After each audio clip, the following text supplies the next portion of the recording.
ప్రియుడితో కలిసి భర్తను హతమార్చిన ఘటన తెలుగు రాష్ట్రాల్లో మరొకటి సంచలనం రేపుతోంది. ఏకంగా తనకి 5 ఏళ్ల పిల్లాడు కూడా ఉన్నాడట. 5 ఏళ్ల క్రితం పెళ్ళైంది, పిల్లలు కూడా ఉన్నారు. అయితే భర్తను హతమార్చి ఆ చిన్న పాపను కూడా హతమార్చాలనుకుంది ఆ సదరు భార్య. ఈ ఘటన నెల్లూరు జిల్లా రావూరులో చోటు చేసుకుంది.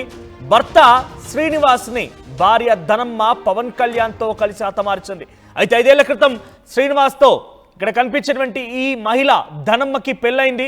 ప్రస్తుతానికి ఈ ఘటన పైన పోలీసులు చాలా సీరియస్గా ఉన్నారు. అటు ధనమ్మ, ప్రియుడు పవన్ కళ్యాణ్ ఇద్దరిని కూడా పోలీసులు అదుపులోకి తీసుకున్నారు, వారిని విచారిస్తున్నారు. అయితే వారిని విచారించిన కొలది సంచలన విషయం బయటపడింది. ధనమ్మ ఫోన్ చేస్తేనే ఇంటికి వెళ్ళినట్టుగా పవన్ కళ్యాణ్ చెప్పుకొచ్చాడు.